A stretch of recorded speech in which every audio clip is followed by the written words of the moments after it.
Hoy es una fiesta dentro de la Iglesia Ortodoxa, dentro del calendario original cristiano, en que se recuerda la aparición en los cielos de la cruz de nuestro Señor Jesucristo en la ciudad de Jerusalén. Esto sucedió en el año 351. Ahora les voy a contar un poquito sobre eso.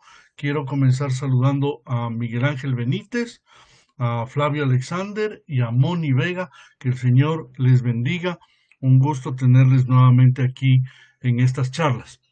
Así que voy a comenzar comentando un poquito sobre ese tema. En el año 351, después de la muerte del primer emperador cristiano que fue Constantino el Grande, el trono imperial fue ocupado por su hijo Constancio, el cual comenzó a ser convencido por la herejía de Arrio, quien decía y enseñaba que Jesucristo tiene una misma esencia entre Dios y entre el Hijo y el Padre, que son un mismo Dios, pero decían que son de la misma esencia. Y reafirmando, al contrario, aquello que verdaderamente enseña la ortodoxia, y es que efectivamente tiene la misma naturaleza, pero esa esencia, mejor dicho, es una sola, y él decía que no eran iguales. Arrio decía que no eran iguales.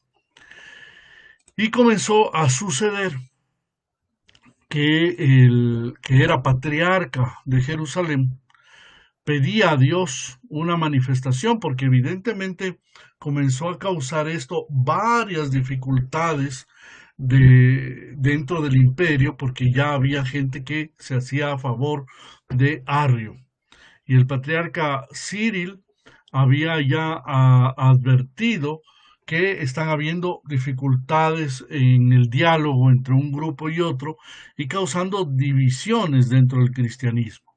Así que de pronto, en un día como hoy, lo que correspondería al 7 de mayo, como saben, tenemos 13 días de diferencia con el calendario civil por causa de un papa de Roma, pero en el año 351, el 7 de mayo, en el cielo de Jerusalén, apareció una cruz en el cielo muy, muy grande, que cubría totalmente el cielo y que iba desde la iglesia de la Santa Resurrección, lo que llamamos el Santo Sepulcro, hasta prácticamente cruzar y estar hasta el jardín del Monte de los Olivos. Prácticamente, según cuentan las historias, era una cruz que se podía medir como de 15 estadios, ¿no? Así que más o menos tenemos una idea ya con la idea de 15 estadios. Y bueno, pues gracias a esta señal en el cielo, muchísima gente comenzó a convertirse y comenzó a volver al camino del cristianismo original. Un saludo para Atanasios Ratas, ¿no? Christos Anesti, Alitos Anesti, a Wilfan Enrique Cañavera, que está en Valledupar, en Colombia, a Sandra Jiménez, un saludo, mi querida doctora, a Adriana Mayorga Dávila también, otra doctora, nutricionista, y a mi querida Teofania también. Que el Señor les bendiga a todos y gracias por estar esta tarde nuevamente unidos en estas conferencias que estamos dando. Estaba haciendo una pequeña referencia sobre la fiesta que la iglesia hoy celebra, que es la fiesta de la aparición en los cielos de la Santa Cruz del Señor en Jerusalén en el año 351.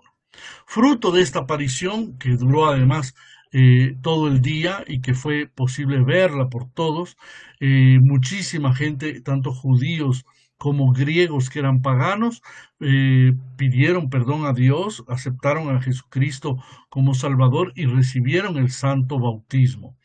Y gracias a esto el patriarca Quirilos de Jerusalén logró enviar un emisario con testigos para que el emperador pueda ver ese milagro y pueda conocer de ese milagro, y gracias a eso vuelva y abandone la herejía de Arrio.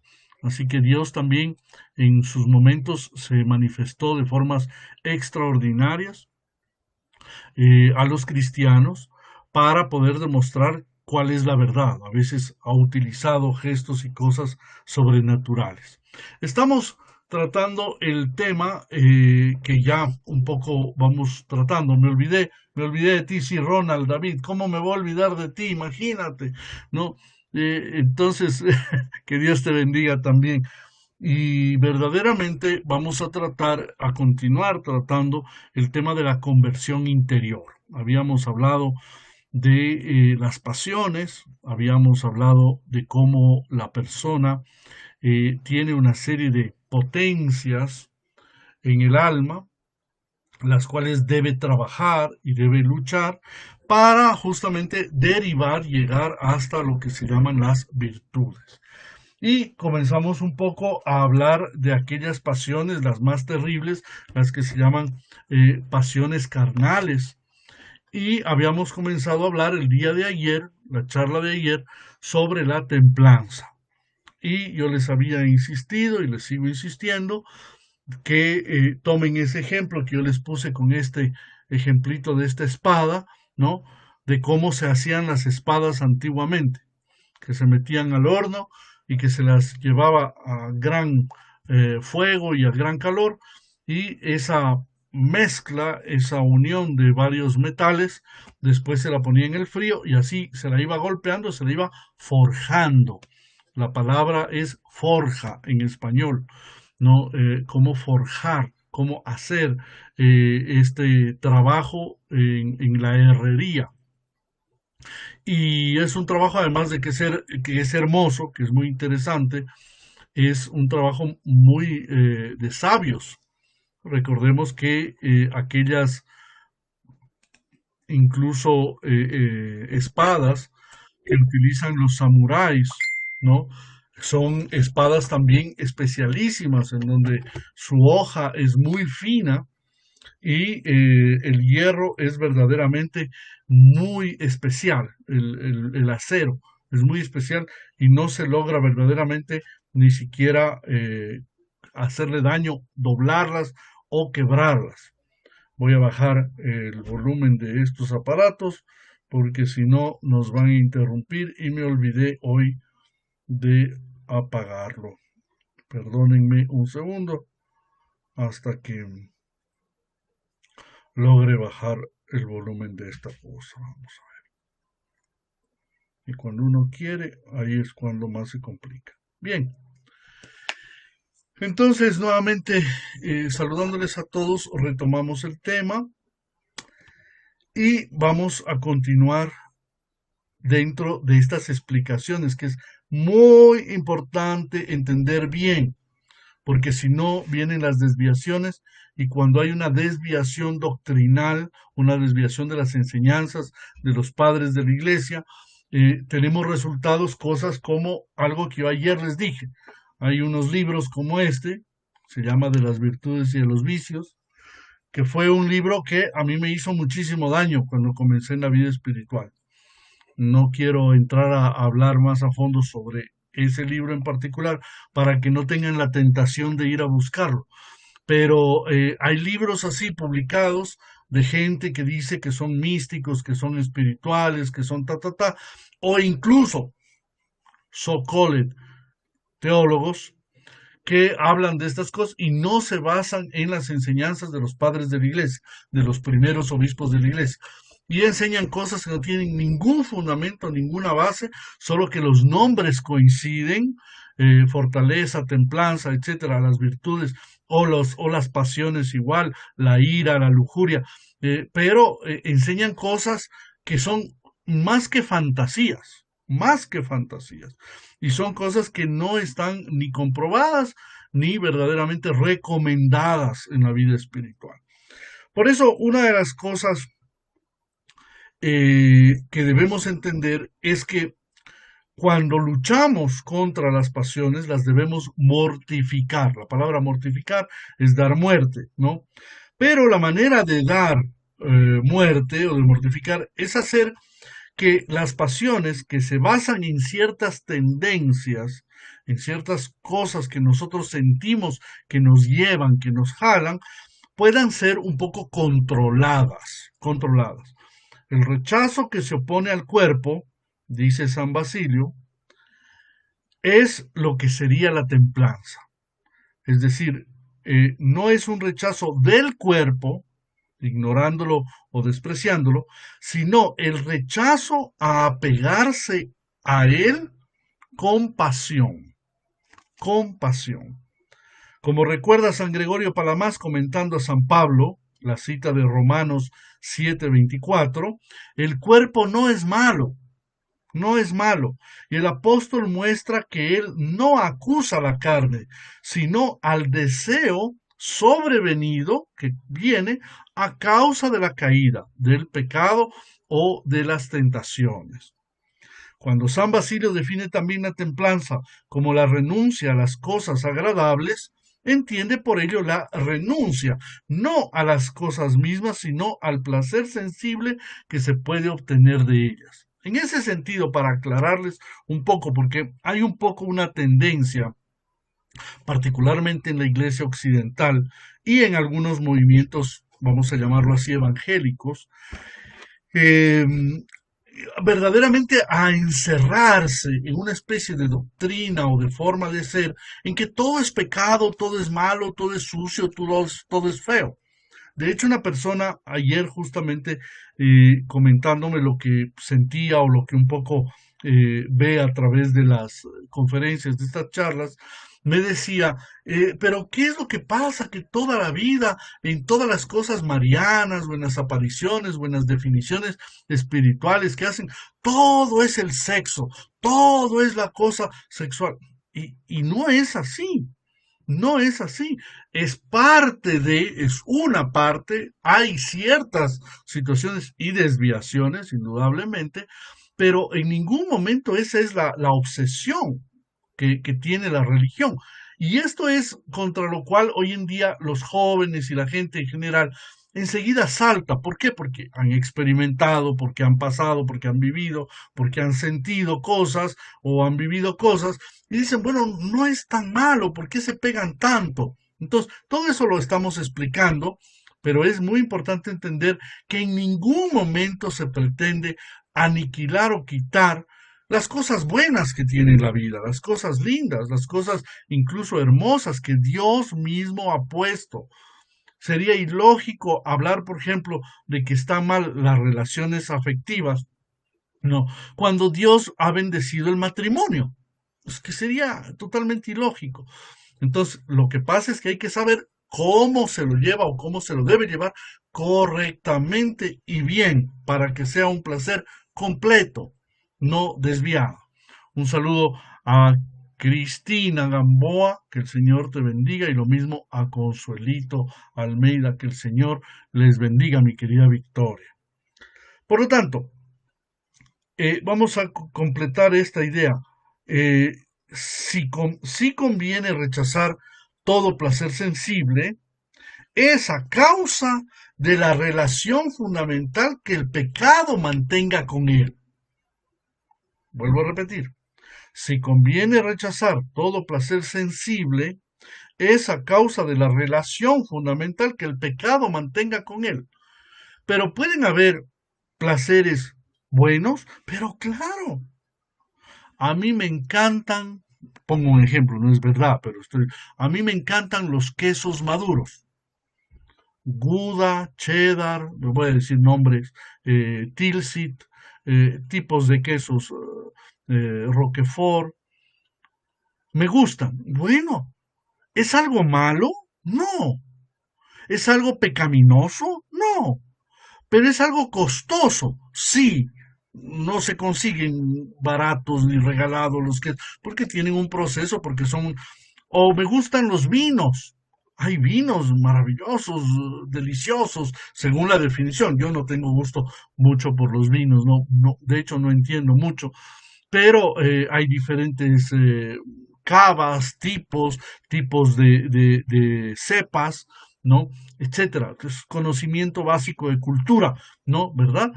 Entonces, pero eso no significa que es malo per se, en sí mismo. No, son cosas buenas. Pero ¿qué es lo que pasa cuando yo en mi mente, fruto de que yo no tengo un camino espiritual, soy una persona que no me interesa lo espiritual y busco la bondad a la cual mi ser me atrae, las cosas buenas? Y hay, por eso dicen, hay las cosas buenas de la vida, ¿no? Perfecto. Pero en esas cosas buenas de la vida, yo me encierro en eso, gustos y antojos, por fumar, por beber, por comer, por disfrutar, por pasear, por ver.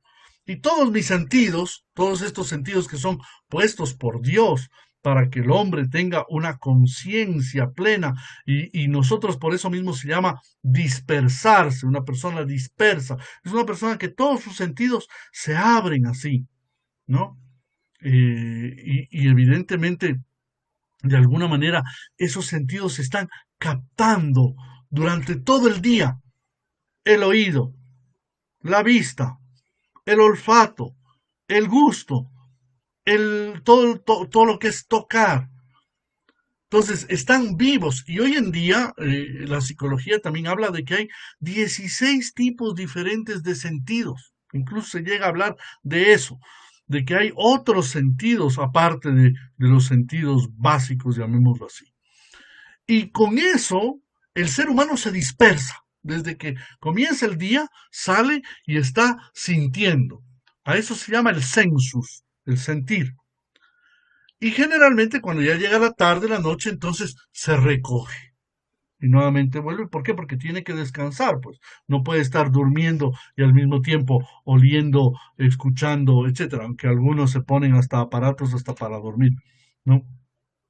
Entonces, hay un recogimiento, por eso mismo se llama recogerse. El ser humano necesita no tener que recogerse en razón natural porque va a descansar, sino porque tiene la capacidad y el deseo de controlarlos.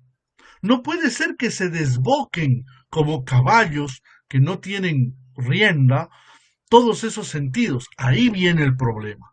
Cuando los sentidos no son controlados y cuando los dejamos que se dispersen, ahí es donde también el mundo, demonio y la carne, los tres enemigos del alma, ¿no? Hacen que nosotros también caigamos.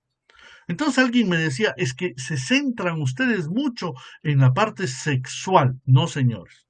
La parte sexual es una parte. Nos centramos en la parte sensual, que es otra cosa. Sensual significa todos los sensus, todos los sentidos.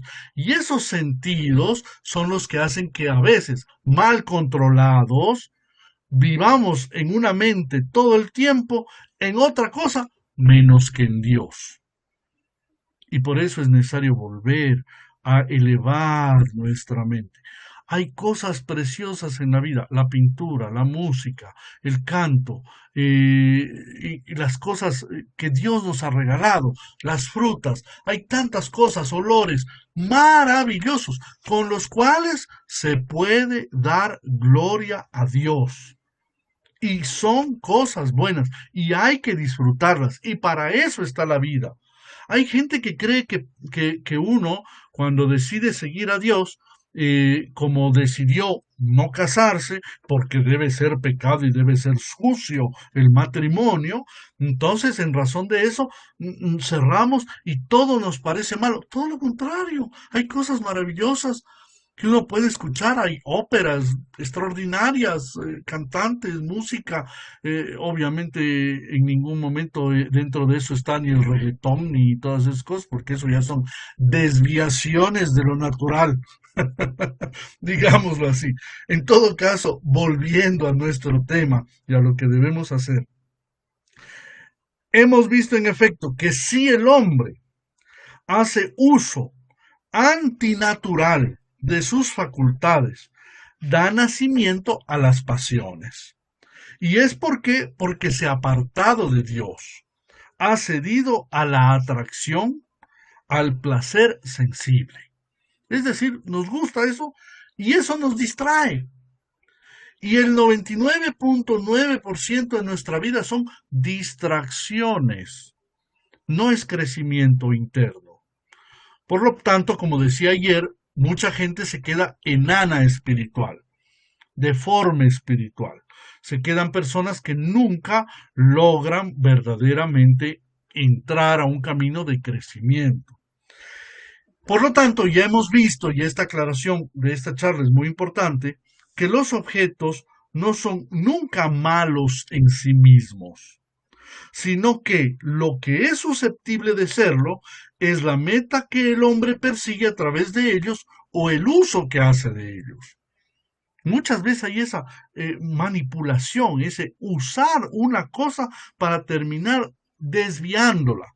Por eso la palabra es un poco fuerte, a veces la gente en el español ciertas palabras les da susto, pero la palabra prostituir, ¿no? Es una palabra muy correcta, pero la aplicamos solo y exclusivamente o mayoritariamente en las cosas de tipo sexual. Cuando se puede prostituir el gusto, se puede prostituir el olfato, se puede prostituir la vista, se puede prostituir el oído. Yo conozco a algunas personas, amigas mías, que tienen un afán de un gusto por unas músicas, que son músicas prostituidas. ¿Cómo dice eso usted? ¡Qué terrible! Sí, porque no siguen la armonía de lo que conocemos, sino es unos gritos, una cosa que más parece diabólico.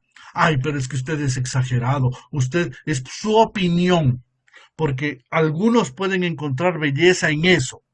Hombre, sí, hay personas que encuentran belleza en cosas degeneradas, indudablemente, pero son cosas que no son normales. Nadie me puede decir de que puede ser normal.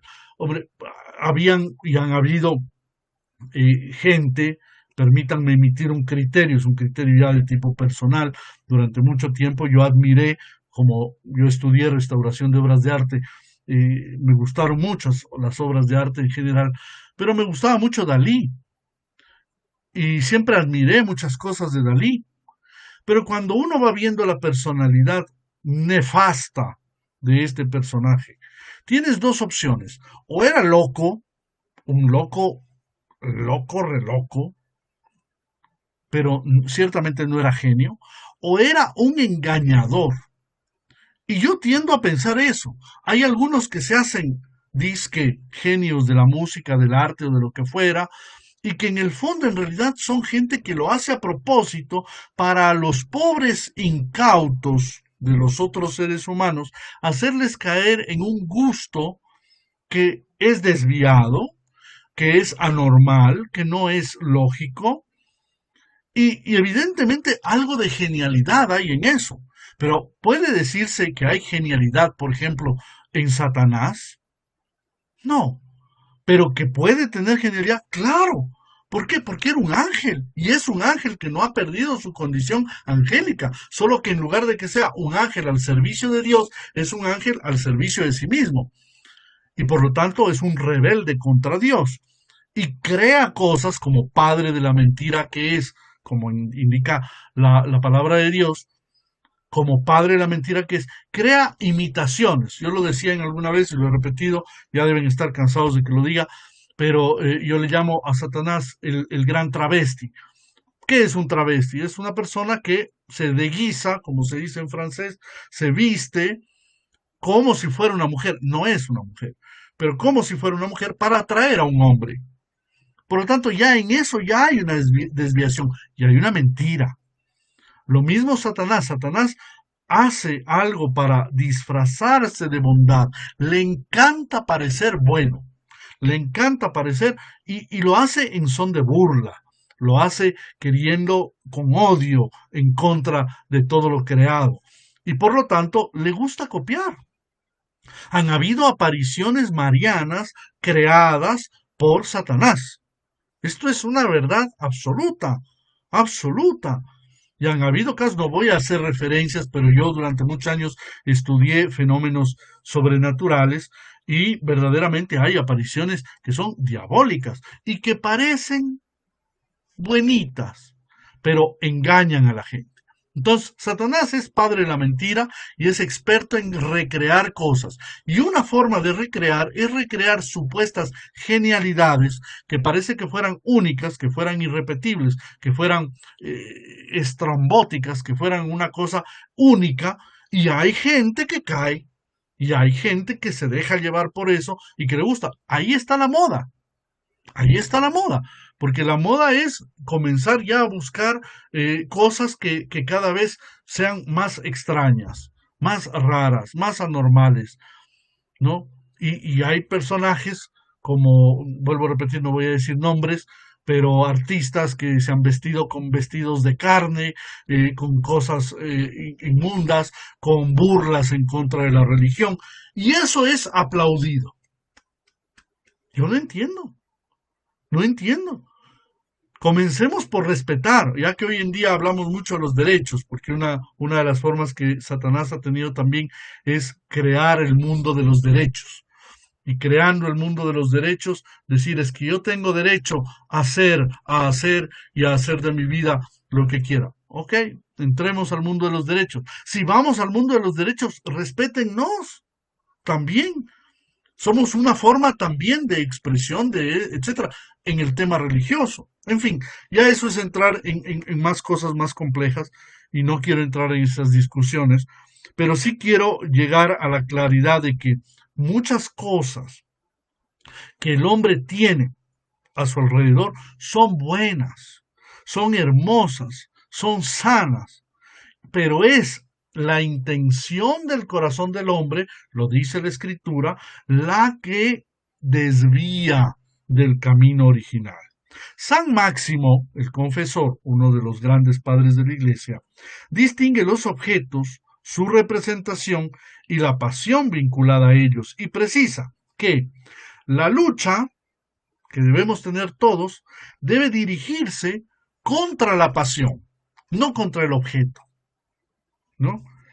El espíritu amigo de Dios combate no los objetos y sus representaciones, sino las pasiones que están ligadas a esas representaciones. Por lo tanto, la misión de la iglesia, el deber de la iglesia, el deber de la gente que sirve a Dios, es ayudar a la gente del mundo a que entiendan y comprendan que hay muchas formas de ser engañados, y dentro de esas formas de ser engañados están los sentidos. Y dentro de los sentidos hay una cantidad de desviaciones que no necesariamente muestran inmoralidades a la primera, como decimos, pasiones carnales, pasiones groseras, grotescas, cosas ya directamente sexuales o sensuales que pueden ser abominables o desviaciones. No necesariamente. Pueden ser cosas muy sutiles, que incluso se disfracen, tomen la forma y la apariencia de bondad y hasta de caridad, de hagamos el bien, ayudemos a estos pobres, estos necesitan, y en nombre de eso, terminar siendo una cosa desviada. El principio de la templanza que hemos comenzado a ver desde ayer es no tener como meta el placer al utilizar las cosas. Tan tan. Vuelvo a repetir para que quede más claro. El principio de la templanza es no tener como meta el placer al utilizar las cosas. Es decir, que no hayan cosas en este mundo que solamente yo las use para conseguir placeres. Esto es una especie de manipulación para conseguir sencillamente goces y que no me lleven a Dios. Puedo tener placeres que sean lícitos, pero claro, placeres lícitos, hermosos, maravillosos, que pueden ser vividos y que se pueden disfrutar en Dios.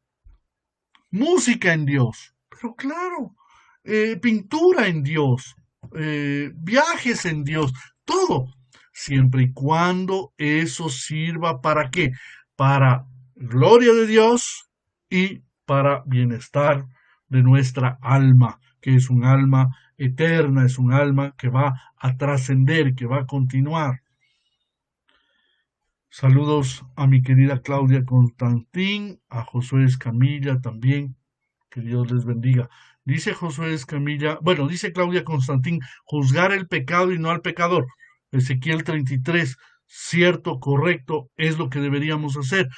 Pero no solamente eso, y ahí vamos, Claudia, a lo que estamos viendo, es decir, hay cosas más finas, más delicadas y más peligrosas que muchas veces no las percibimos. Ahí estamos como con la enfermedad actual, que no la voy a decir porque me cortan el programa, pero con la enfermedad de lo que está pasando ahora, ¿no? Que se pierde el olfato y se pierde el gusto. Así es igual el pecado. Llega un punto en que la persona no se da cuenta. Es más, le da lo mismo. Como la teología de la liberación, dice José Escamilla, hombre, la teología de la liberación es algo mucho más también sutil, mucho más sutil. En algún momento podremos hablar de eso bastante más fuertemente. Miguel Ángel Benítez dice, el comunismo socialismo se llena de buenas intenciones, pero en verdad solo busca el poder absoluto a costa de todo. Bien, es decir, indudablemente el comunismo y el socialismo, como también por igual, toda doctrina derechista, vamos a llamarlo así, o capitalista, por igual también no tiene a Dios, no tiene a Dios. La única doctrina perfecta a todo nivel se llama cristianismo. Y cristianismo no es socialismo, no es comunismo, tampoco es capitalismo, ni es monarquía. Ninguno de los principios sociales han sido tan perfectos como el cristianismo lo ha sido. Bien, entonces, no constituye en absoluto un fin en sí mismo ni el objeto último de la templanza. La primera meta de la templanza que venimos hablando es dominar el deseo y recuperar el control, someterlo a la razón, resguardarlo y controlarlo. Uno de los errores muy frecuentes en Occidente es creer que la vida espiritual es una castración. ¿Qué es la castración? Todos más o menos saben que un castrado es una persona que ha sido, utiliza el término un poco más grosero, digámoslo así, capado, es como lo utilizan, pero es quitarle la capacidad generativa, los órganos reproductivos a una persona o a un animal. Antiguamente esto se hacía, como ustedes saben, en los harenes de los musulmanes, para tener ciertos hombres que cuiden de estas mujeres que pertenecían a determinados jefes de la sociedad. Y así pues estaban garantizados de que ellas no iban a ser tocadas en su vida sexual. Y para esto se los castraba. Después, con el paso de los siglos, aparecieron los castrati cuando se descubrió que por ese procedimiento mantenían una voz muy fina y una voz capaz extraordinariamente de conseguir puntuaciones, como se dice en la música, alcanzando elevados niveles de canto, ¿no? Y ahí vienen los castrati famosos. Y luego aparecen pues los niños castrados, etcétera, que fueron todo un suceso y hasta ahora en la historia siguen siendo castrados. Mutilados, nos dice Consuelito, perfecto, pero cuando decimos mutilados puede referirse también a una pierna o una mano. Esto es muy particular en una parte de su cuerpo. Pero por lo tanto, volviendo a esto, ¿no? La templanza en ningún momento pretende hacer esto. Y esto es lo que quiero que quede claro. En la vida espiritual, cristiana, auténtica, enseñada por los padres de la iglesia de los primeros siglos, nunca se busca quitarle a una persona sus capacidades. Aquí viene un punto histórico muy interesante, también bastante, ¿cómo se puede decir?, debatido. Hay opiniones distintas sobre uno de aquellos que estuvieron al inicio de la iglesia, hijo de un mártir. Su papá murió en uno de los martirios de los primeros cristianos, y este hombre se dedicó a la filosofía. Este hombre tenía por nombre Orígenes. Y este hombre efectivamente sirvió a la iglesia, escribió libros, dicen que era un hombre prolífico para escribir, tanto que algunos dicen, no se sabe si es cierto porque no hay comprobación, que él llegó a escribir casi 10.000 tratados, 10.000 libros. Puede ser que haya escrito como pequeños artículos, pero en todo caso fue muy prolífico. El hecho es que se ha comprobado que llegó a tener más de 600 libros, que ya es bastante y ya es mucho, de los cuales tristemente traducidos hay muy pocos, pero sí se mantiene todavía libros de él. Y este Orígenes, lastimosamente, según cuenta la historia de la iglesia, tenía sus problemas de tipo sexual. No los describe claramente la iglesia, pero se sabe que tenía problemas. Y este hombre un día, leyendo la escritura y analizando y pidiéndole a Dios iluminación, de alguna forma hizo una interpretación que no fue correcta. Y es que leyó la parte de la escritura en que dice, si tu mano derecha te molesta y te lleva a pecado, mejor córtatela y échala fuera, porque es preferible decir que entres manco al reino de los cielos que con todo tu cuerpo vayas al infierno. Si tu pierna derecha, si tu pie derecho te molesta para la salvación, córtatelo. Entonces él dijo, hombre, esto me molesta, me voy a cortar. Y él mismo se hizo la castración. Yo no me lo puedo imaginar, verdaderamente, una de las cosas más terribles que quizás una persona puede hacer en su vida. Sin embargo, lo practicó. Y después se enteraron algunos sacerdotes que él, que no era sacerdote todavía, ¿no? Había hecho esto. Y evidentemente dice que lo criticaron y tenían temor que la gente crea que esa es una doctrina enseñada por los padres de la iglesia de los primeros siglos. Era un hombre conocidísimo, era un catequista extraordinario. De hecho, hay una frase escrita por un padre de la iglesia que se refiere a él diciendo de que él era una de las mejores muestras de la evangelización de los apóstoles.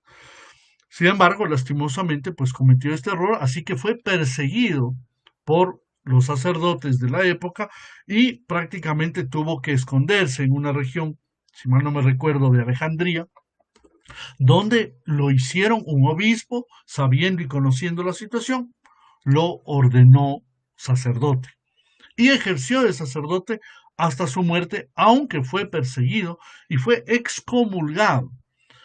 Tristemente, siglos después, en uno de los concilios, se analizó su doctrina y se consideró que parte de su doctrina también tenía error. Él enseñó una doctrina que se llama la apocatástasis, para otro día que hablemos sobre la apocatástasis. En todo caso, se desvió la doctrina y efectivamente fue sacado. Es un caso donde podemos ver que hay una mala interpretación de lo que se enseña originalmente en el Evangelio y que debemos tener cuidado. Por lo tanto, la templanza, que es lo que estamos ahora tratando, sería vana, la templanza sería vana si su objetivo no fuera permitir al hombre recuperar a Dios. Por lo tanto, las virtudes no están para hacerle daño al hombre, para quitarle capacidades, para reducirlo a una burbuja encerrado en una casa. No, y ese es el error del mundo de hoy que cree que la vida religiosa, la vida consagrada, la vida de los monjes, de las monjas, es una especie de locura. Ayer veía también un artículo que ha salido en el Últimas Noticias aquí en Ecuador, donde se habla que las monjitas, amigas nuestras del Carmelo, están haciendo mascarillas para regalarlas, etcétera, y hablan de ese monasterio, que es un monasterio que yo aprecio mucho también dentro de la misma Iglesia Católica Romana, y habla de lo que ellas están haciendo, que verdaderamente es una gran obra. Pero justamente la gente un poco no entiende qué es y piensa que vivimos recluidos. Y más abajo, en los comentarios del artículo, tristemente una persona coloca y dice, qué bueno que al fin las monjas hagan algo en lugar de perder el tiempo orando. Yo digo, hay gente que realmente, pobrecita, no entiende la trascendencia y fundamento de lo que es una persona orando. Una persona orando, lo dice San Siluán de Monte Athos, ¿no? Orar y llorar por el mundo, dice. Es un monje y una monja, es el equilibrio del universo. Sin monjes y monjas, y laicos también, que oren, este mundo sería 1000 veces más desgraciado de lo que es. Por lo tanto, es una bendición de Dios los monjes y las monjas y las personas que logran abrazar esa lucha espiritual para poder tener algo de templanza en su vida. Clemente de Alejandría precisa, por consiguiente, la templanza solo es virtuosa en la medida en que la inspira el amor del Señor. Ahí estamos ya llegando al punto neurálgico de la templanza. Solo si es que el amor de Dios te lleva, no un miedo, no un rechazo, porque pueden haber personas que tienen traumas psicológicos contra cosas de la vida, que se meten a ser religiosos y en realidad en el fondo lo que están es rechazando a sí mismo y dando gusto a sus traumas, a sus miedos. Yo, con mucho respeto, debo decir, durante el periodo que viví siendo jovencito, mi vocación, vi muchos casos de personas verdaderamente traumadas, unos traumaditos que lastimosamente se habían insertado en la iglesia y que pues siguieron haciendo daño y siguen haciendo daño en muchos lados. Y eso es triste, porque son personas que no tienen vocación verdadera. Y ahí viene el discernimiento que debería haber de parte de los superiores para evitar que ciertas personas pues sigan haciendo daño, porque hacen daño además a otras vocaciones que sí son buenas, sí son auténticas. Por lo tanto, San Basilio subraya, y con esto voy terminando la idea, que si la templanza es, según su definición ya citada, el rechazo opuesto al cuerpo, es correlativamente, es decir, por ende, por consecuencia, la adhesión, el apegarse a Dios. Cuanto más templado, cuanto más fuerte, cuanto más probado, cuanto más haya sido metido en el fuego, sacado, golpeado, otra vez en el agua, otra vez en el fuego, otra vez, cuanto más logres que tu acero resista y que sea inquebrantable, entonces más te vas a apegar a Dios porque fue Dios quien hizo de ti una materia fuerte para servirle. La curación, por lo tanto, es la razón de estas conferencias y estamos hablando de conversión interior. La curación de la potencia de desear el alma, como hemos notado, se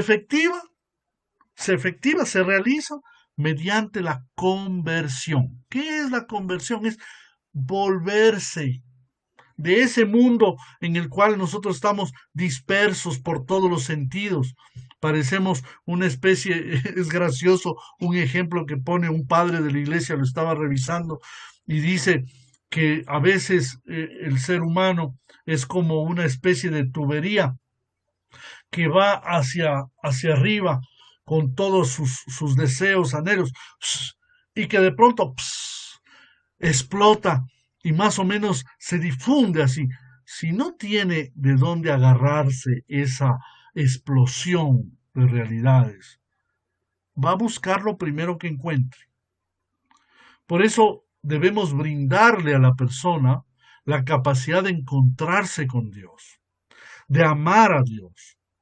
Y por eso, asimismo, San Máximo continúa y dice, explica, después de que el diablo ha convencido al hombre de que desvíe su deseo de lo que le estaba permitido a lo que le está prohibido, especialmente hacia la pasión primordial y genérica de la filautía, Ya habíamos hablado que filautía era ese buscarse a sí mismo, el amor a sí mismo, el egoísmo. Era necesario que todo lo concupiscible, purificado del efecto de amor egoísta, dirigiera su deseo solo a Dios. Miren, parecería un poco chino, pero si el ser humano dejara de ser tan egoísta, de pensar tanto en sí mismo, y si nos damos cuenta hoy más que nunca, nuestra sociedad es inmensamente egoísta. Yo vuelvo a repetir, el rato que salgamos de esta situación en la que estamos ahora y que ustedes no tengan ya la posibilidad de escuchar cosas como estas espirituales, el mundo enseguida nos va a cubrir con una brea de nuevamente egoísmo. Devuelve a ti mismo, de sálvese quien pueda. Nada que primero las mujeres y los niños. Eso era en el Titanic. Ahora es agarra lo que puedas, sal como puedas. Depravado el espíritu sigue al cuerpo, al que sus sentidos arrastran por la pendiente de sus apetitos y sus placeres propios, y consciente a sus imaginaciones e impulsos. Virtuoso conserva la esperanza, la templanza, y resiste a las imaginaciones e impulsos apasionados. Más aún, se esfuerza por volver hacia el bien las mociones de este género que experimenta. Muchas veces tenemos que hacernos fuerza, tenemos que luchar. No es un camino fácil. Yo no sé quién ha enseñado que la religión y la fe es más o menos un rezar unas oracioncitas, tener una imagencita, heredar. Yo conozco, y voy a hablar del lado de la iglesia ortodoxa, mucha gente ortodoxa, nacida en países ortodoxos, Serbia, Rusia, Grecia, etcétera, Rumanía. Y esas personas heredaron un ícono, una imagen de la Madre de Dios, ¿no? Así como esta aquí, aunque esta no es original, y se la regaló la abuelita y resulta ser de que durante la guerra la tenían escondida debajo de la mesa de comer y la sacaban solo a ratos y le ponían una velita. Y algunos han conservado íconos hermosísimos, antiquísimos y lo conservan como un bien precioso. Mi abuelita, como cualquiera de nosotros, podríamos conservar el cuadro de la Dolorosita, el corazón de Jesús, etcétera, que es las devociones católicas romanas mayoritarias aquí. Pero esas personas creen que eso es religión. Tener en su casa, recordar, y lo que van a veces a ceremonias, esto sucede con muchas personas ortodoxas de otros países, ¿no? Van a las oraciones ortodoxas en recuerdo de su abuelito, de su papá, de no sé quién. Pero no es por la decisión personal. Entonces a mí me ha tocado reeducar, reevangelizar, reexplicar.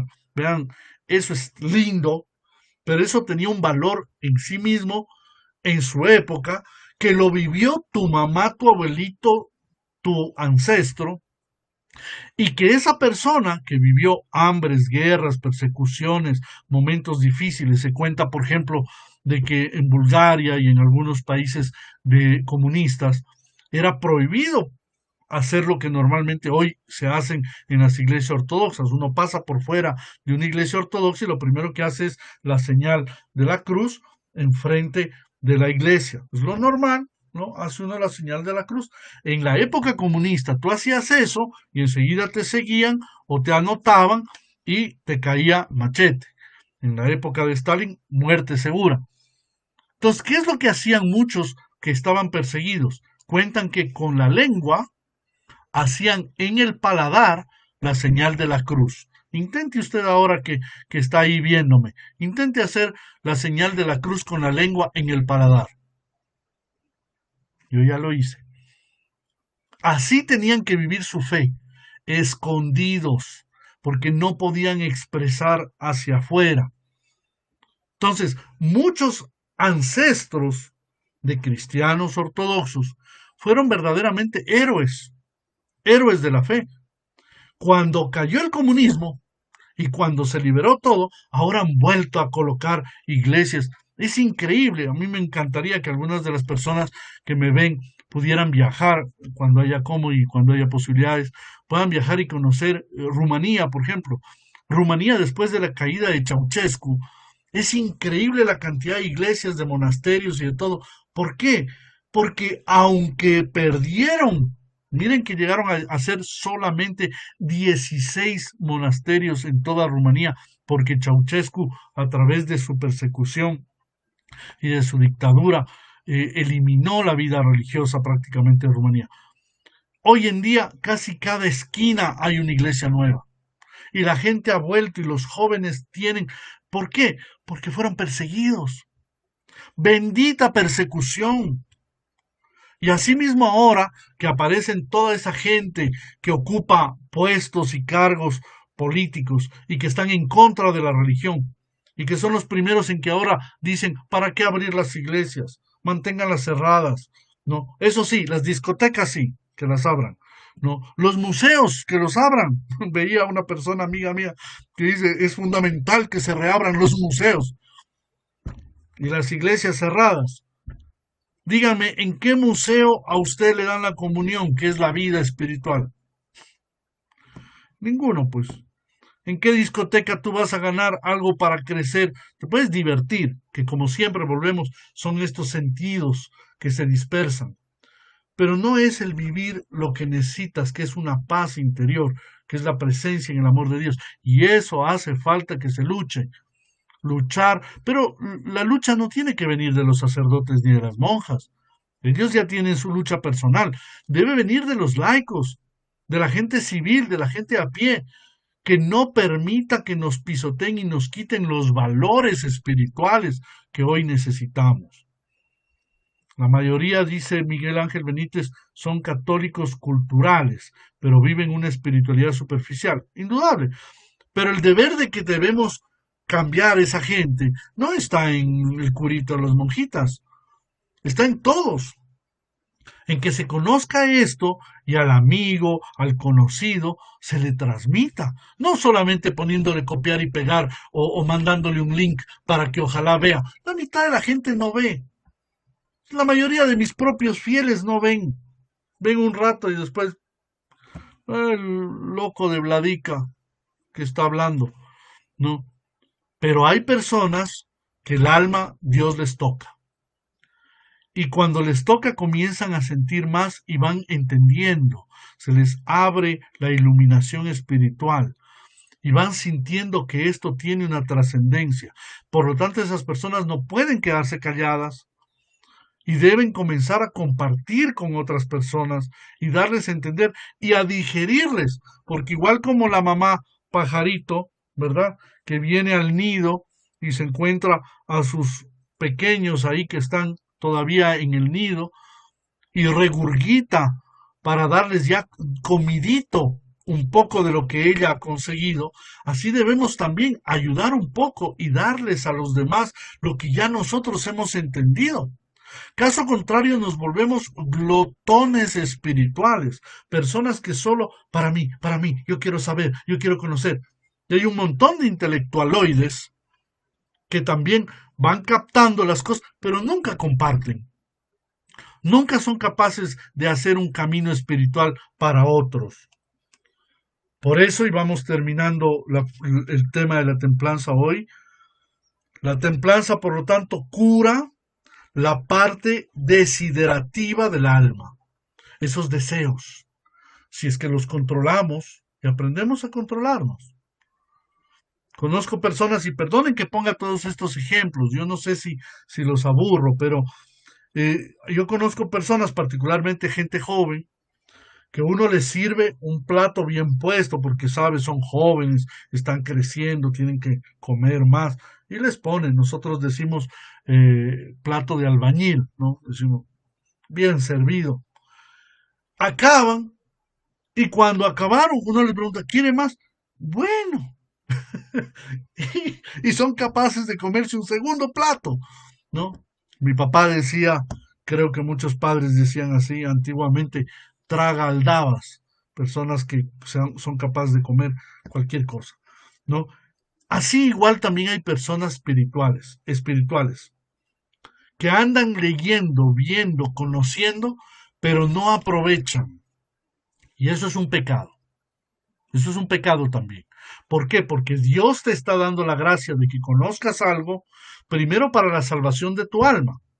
Debes cuidar de tu alma, pero también de los que tienes a tu alrededor.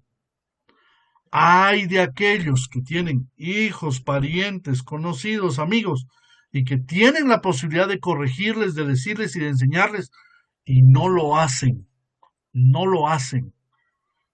El día del juicio final, cuando lean toda la realidad a la cual te tienes que enfrentar de lo que fue tu vida, te van a sacar eso. Oye, Juanito Pérez, tú has estado en unas conferencias durante la pandemia que te enseñaron de virtud espiritual y no hiciste caso pese a que entendiste bien.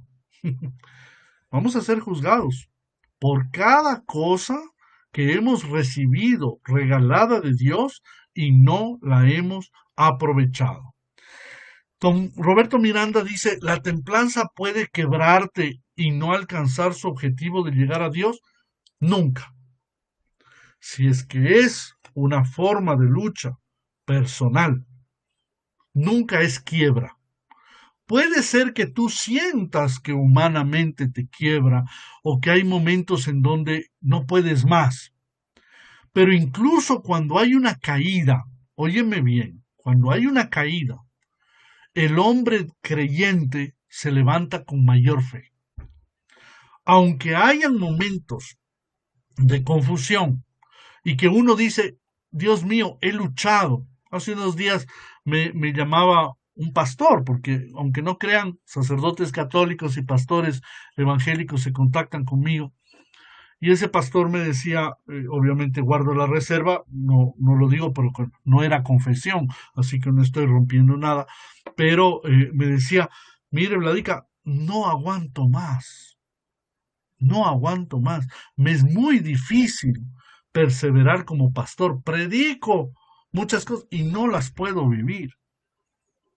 Y yo le decía, es normal, esto sucede, pero recurre verdaderamente a Dios. Y claro, es una persona que ya está conociendo sobre la fe ortodoxa y va a lograr entender que tristemente en su iglesia no tiene las ayudas suficientes de la gracia que sí dejó Jesucristo en la iglesia cristiana católica ortodoxa, que son los santos misterios, los sacramentos, la ayuda divina. Porque tristemente a veces el protestantismo, por querer limpiar de devociones que efectivamente se desviaban de la doctrina, terminaron limpiando tanto, que ya no quedó las cosas también fundamentales, ¿no? Entonces, en eso hay que tener cuidado y es importante volver a las enseñanzas originales con los métodos y con las ayudas originales. Por lo tanto, termino diciéndote, Roberto Miranda, ¿la templanza puede quebrarte? No. Si es de Dios, no. Pero verdaderamente sí puede ponerte muy débil y muchas cosas, muchas luchas pueden costarte y a veces puede pasar que incluso caigas. Pero si caes, el verdadero cristiano debe levantarse, confiado en la misericordia y en el amor de Dios. El verdadero santo, y lo recuerdo, lo decía un gran hombre de Dios de este siglo, el verdadero santo no es el que nunca cae. El verdadero santo es el que siempre se levanta, siempre se levanta. Dice Ronald Bladica, y cuando uno tiene todas las intenciones de enseñar y simplemente no quieren aprender, lo dice San Pablo. San Pablo dice, corrijan una vez, corrijan dos veces, corrijan tres veces, ya la tercera vez, si la persona no entiende, llámenlo delante de la comunidad, cuando ya es una comunidad y cuando ya es un escándalo que la persona no termina de entender. Pero después Si ya no quieren escuchar, aléjense de ellos. Y San Pablo dice, ni siquiera toquen ni tengan sus vestimentas. San Pablo es muy radical. Es decir, si vamos a seguirle a Dios, ayudamos a todos los que podamos, pero quien ya no quiere, thank you and goodbye. Dice Jesús Morales, con la templanza tomamos control de nuestra vida. Indudablemente la templanza es su función terapéutica, que además no solamente es una función terapéutica, es decir, para sanar, sino también es profiláctica, es decir, evita que uno vuelva a caer, ¿no? No solamente es curar, sino además prevenir. Y por eso la templanza es una de las virtudes más extraordinarias y básicas del alma. Ahora, obviamente, vamos a terminar de entender cuando veamos la totalidad de lo que vamos a ver mañana, pasado y probablemente el sábado, como siempre, a veces nos hace falta tiempo. Y por lo tanto, evidentemente, es una virtud que nos lleva siempre a tener sano, si es que somos verdaderamente templados, fuertes, controlados, a tener siempre limpia la mente y el corazón. Por lo tanto, la templanza es una gran cura a la esquizofrenia. Esquizo es corazón, esquizo es corazón, y frenos es separación. De hecho, mucha gente cree, porque no conoce la mecánica, que cuando dice aplasté el freno, creen que es una especie de controlar la llanta. En realidad el freno es la separación del motor del sistema de las ruedas. Entonces el verdadero freno es la separación del motor que le está moviendo de la circulación. Es otra cosa ya el que se frenen las llantas, ¿no? Pero en el término en español no se entiende bien porque se cree que freno es el control de las llantas. El freno es separación. Y cuando hay separación entre lo que pensamos y lo que sentimos, hay esquizofrenia, que es la locura, que es no saber lo que pensamos y lo que sentimos y separarlo. Y hay mucha gente en el mundo de hoy, la gran mayoría de gente tristemente vive esquizofrénico. Es decir, una cosa es la teoría, lo que aprenden, lo que oyen, como ahora, lo que están entendiendo, y otra cosa es lo que el corazón manda. Y cuando manda el corazón, uno hace lo que le da la gana sin importar quién, ni dónde, ni cómo. Por eso cuando se toma alcohol o se consume drogas o la persona está en momentos terribles de su vida, ¿no? Hay confusión mental, no se puede decir que la persona ha cometido algo totalmente en sus cabales. Obviamente lo ha hecho mal, pero indudablemente no por eso se puede justificar el pecado.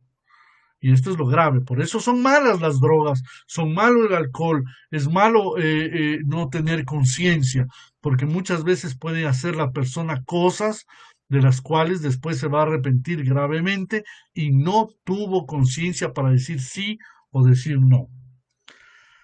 Vamos terminando y quiero terminar con una idea fundamental. Nuestro Salvador y Señor Jesucristo dijo: bienaventurados los limpios de corazón, porque ellos verán a Dios. Y lo verán a Él y a los tesoros que están en Él cuando se purifiquen por medio del verdadero amor y de la templanza.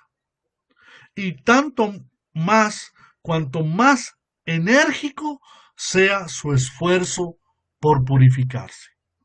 Por lo tanto, mis queridos amigos que me escuchan, no es una cosa que se consigue mañana, no es un solo acto, es una vivencia constante, porque al purificar al hombre, la templanza lo hace digno de acercarse a Dios, de unirse a Él, y contribuye a volverlo finalmente partícipe de la vida divina, y a volverlo incorruptible a semejanza de ese Dios que tenemos, que es incorruptible. Por lo tanto, la templanza no es solo una teoría, es un ejercicio, es una vivencia en el amor de Dios que cada persona debe tener conciencia de tenerlo. Yo te pregunto a ti que me estás escuchando, ¿alguna vez en tu vida tú has pensado si tienes o no tienes templanza? ¿O consideras que debes vivir todo cuanto se te presente como un pobre perrito necesitado de cariño que sale de una jaula moviendo la cola buscando quien le abrace? ¿Qué es lo que verdaderamente gustas? ¿Qué es lo que realmente quieres? ¿Solucionar anhelos y deseos y pasiones temporales que pueden gastarse en 5 minutos? ¿O llevar una vida virtuosa en el amor de Dios con una fidelidad y con un apasionamiento incorruptible?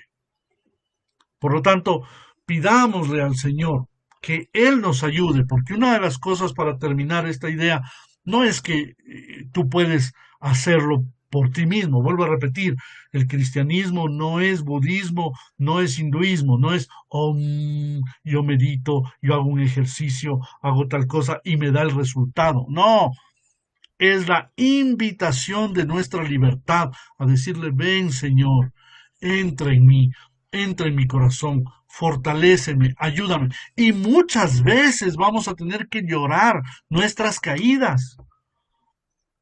Y no es malo llorarlas. Y no es malo encontrarse contra uno mismo. Y no es malo sentir que a veces parecería que estamos solos, porque eso es lo que quiere Satanás. Meternos en la cabeza la idea, tú estás solo, nadie no puede, nadie te hace caso. No, es lo que quiere. Debemos siempre volver los ojos a Dios, a su amor y a su infinita misericordia, lo cual no nos da patente de corso para que hagamos lo que nos da la gana, sino para que nos cuidemos de no hacer lo que nos da la gana. Que podríamos hacerlo, claro, pero que no debes hacerlo, eso es otra cosa. Muchas gracias, mi querida Adriana, Casiane, no, me alegra que también nos acompañes. Nives Cusimano me dice, padre, spesso alcol, droga e altre cose sono portati da amici a cui vogliamo bene. Se uno vuole restare cristiano dovrebbe restare vicino a quelle persone, ma allo stesso tempo deve fuggire perché portano cose cattive. Allora, cosa è meglio scegliere per evitare di cadere? Muchas veces, dice ella, el alcohol, drogas y otras cosas son traídas por amigos a quienes queremos. Si uno quiere mantenerse cristiano, debería entonces mantenerse cristiano a estas personas y al mismo tiempo huir porque nos traen cosas malas. Ahora, ¿qué es mejor? Escoger para evitar el caer. Voy a responder primero en italiano rápidamente a Nives y luego les explico a ustedes en espagnolo. Veramente Nives, dobbiamo sempre fuggire. No? Io ricordo di un padre spirituale che diceva così, bravo, essere forte così, fugge, fugge. Y chiaro, sembra una contraddizione a volte. Perché? Perché se tu vuoi veramente restare cristiano, tu devi fuggire. Ma questo fuggito, questa huida, non significa mai essere debole. Al contrario, è essere forti. Per quello a volte dobbiamo allontanarsi dalle persone che non fanno male. Muchas veces yo recuerdo y digo de un padre espiritual que decía, bravo, bravo, sé fuerte, huye. Y parece una contradicción, porque evidentemente ser fuerte no es siempre quedarse. Ser fuerte también a veces es cortar. Y a veces lo difícil con personas queridas, tener que cortar a veces amistades, o a veces pararles el carro, como decimos aquí en Latinoamérica, pararles, decir, oye, un momento, mira, a mí no me gustan estas cosas, a mí no me interesan, y yo te quiero mucho, te aprecio mucho, pero esto no me cuadra. Y ya, a veces ese es el verdadero cristiano, el que puede auténticamente decir la verdad. y decir lo que siente en el corazón, pero también aprender a huir. Hay muchas tentaciones, mis queridos amigos, y hoy en día son más que nunca para todos, para todos. Tenemos muchísimas tentaciones y por eso no debemos tampoco vivir en una vida de susto, de todo me cae mal, de todo es malo, todo es feo, todo es sucio. No, pero también debemos aprender a cortar cualquier cosa que así sea una sola vez nos pueda llevar a un error. Miguel Ángel Benítez dice, ¿por qué nuestro Señor dio vino en las bodas de Caná? Sabía que se iban a emborrachar y socapó la borrachera. Así me preguntaron y no supe cómo contestar. Querido Miguel Ángel, primero lo que debemos entender es la tradición judía.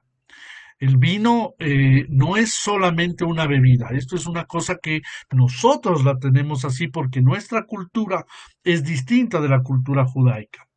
El vino es, aparte de ser una bebida alcohólica, indudablemente, es un proceso que va desde el sembrar, cultivar, yo me imagino que tú has visto el proceso de un viñedo, es un proceso muy largo, muy delicado, y es un proceso en donde además el tipo de tierra debe ser una tierra muy particular, no se da viñedos en cualquier lado.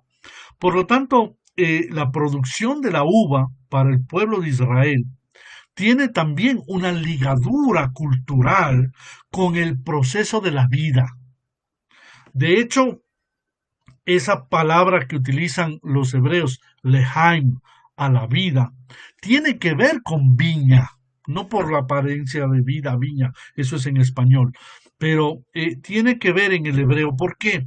Porque cuando nosotros queremos festejar algo, festejamos no el momento, no el rato que se van a casar, sino toda la vida. Por eso la primera cosa que hay que entender es que nuestro Señor Jesucristo, aquello que multiplicó, no fue un licor o un alcohol que emborrachaba, multiplicó la vida, la vida.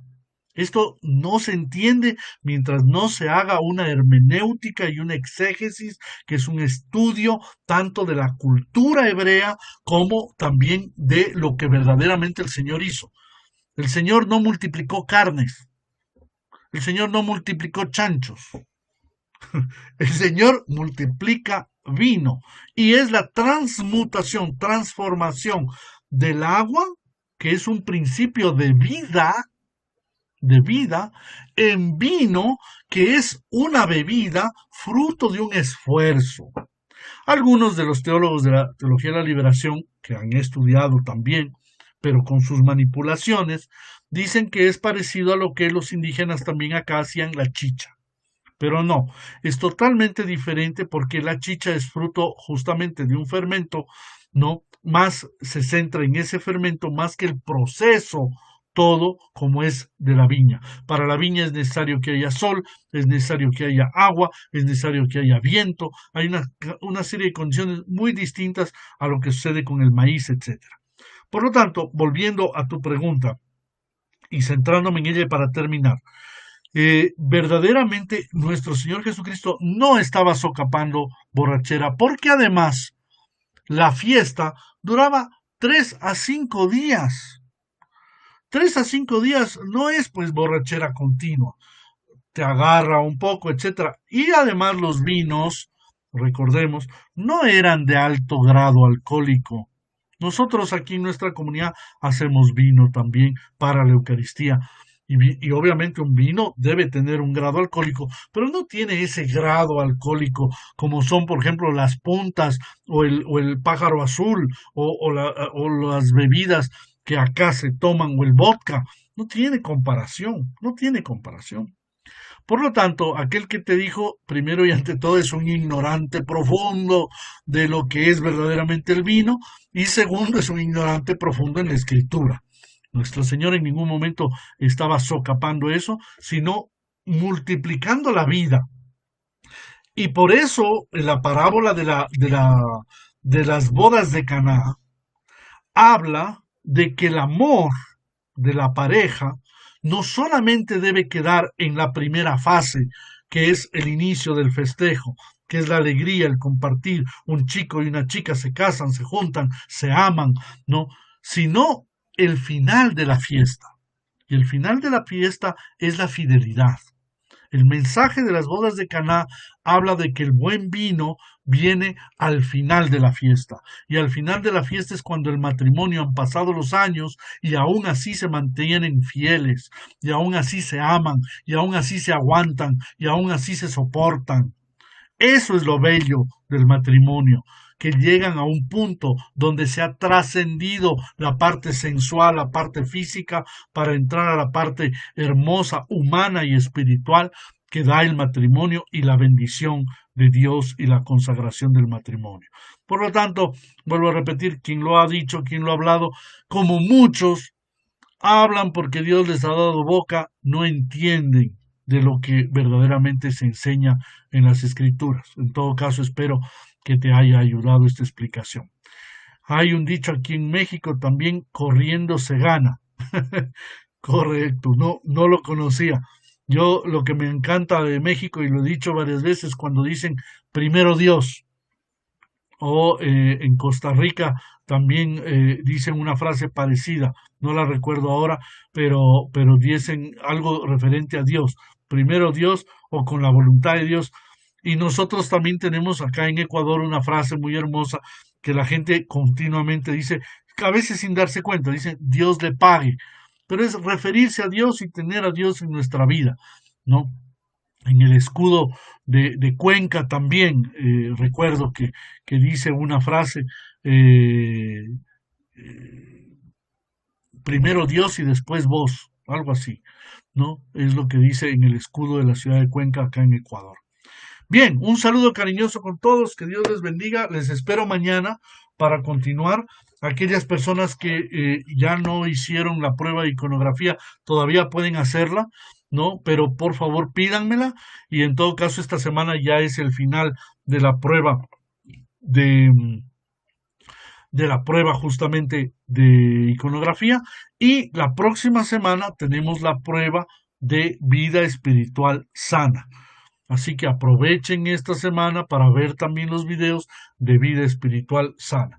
Que el Señor Todopoderoso les bendiga, Padre, Hijo y Espíritu Santo, ahora y siempre, y por los siglos de los siglos. Amén. Cristo ha resucitado, en verdad ha resucitado.